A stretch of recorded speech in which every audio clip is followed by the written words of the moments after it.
हम सभी इस पवित्र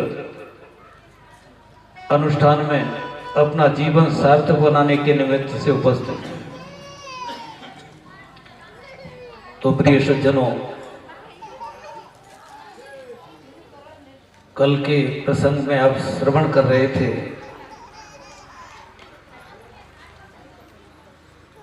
जड़ भरत जी का चरित्र। जड़ भरत जी का ऐसा आदर्श जीवन उनके पिता श्री भगवान ऋषभदेव जी राजपाट छोड़ करके चले गए। भरत जी को राजगद्दी मिली, लेकिन जब भरत जी को चिंतन हुआ कि यदि इस राजपाट में सुख होता तो मेरे पिताजी इसको छोड़ के नहीं जाते। ऐसा चिंतन करते करते उनको भी वैराग्य हुआ। अपने पुत्र उत्कल को राजगद्दी पर बिठाकर स्वयं भी वन में चले और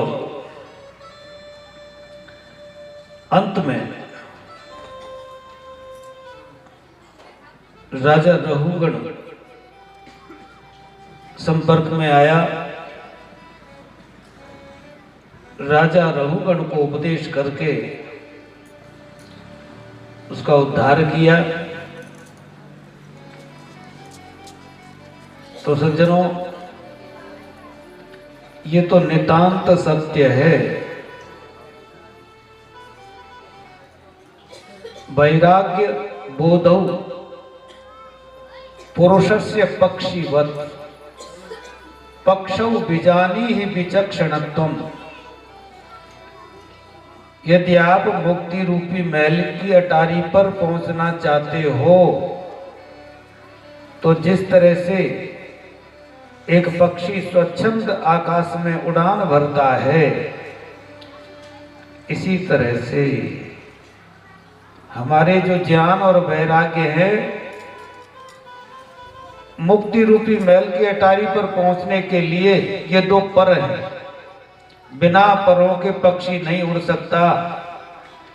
इसी तरह से बिना इन दोनों परों के हम मुक्ति रूपी महल की अटारी पर नहीं पहुंच सकते। वो क्या है? ज्ञान और वैराग्य। वैराग्य बोधौ पुरुषस्य पक्षीवत् पक्षौ बीजानीहि विचक्षणत्वम्।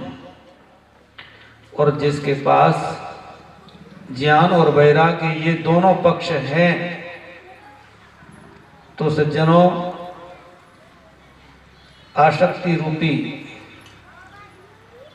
ये जो संसार है, वृक्ष है, इसको काटने के लिए ये कुल्हाड़ी है, ज्ञान और वैराग्य। बिना इसके जीवन में रस आता ही नहीं है। भरत जी ने रहुगण का उद्धार किया और स्वयं का जीवन तो उनका कृतार्थ था ही। जानन नभि मेधावी जड़वल लोकमाचरे। जानते हुए भी कि मैं मेधावी हूं, योग्य हूं, विद्वान हूं, विचक्षण हूं, लेकिन फिर भी उन्होंने अपने को ऐसा बनाया कि फंस नहीं जाए संसार में, क्योंकि संसार को ज्यादा बुद्धिमानी दिखाओगे ना तो फंसोगे। इसलिए वो उन्मत्त की तरह बने रहे। तो प्रिय सज्जनों, राजा परीक्षित ने पूछा, भगवान सुखदेव जी महाराज से पूछ रहे हैं कि ये बताओ कि कुछ पाप तो हमसे अनजाने में भी हो जाते हैं। हमारी प्रतिदिन की जो चर्या है, उस चर्या में अनायास वो पाप होते ही हैं।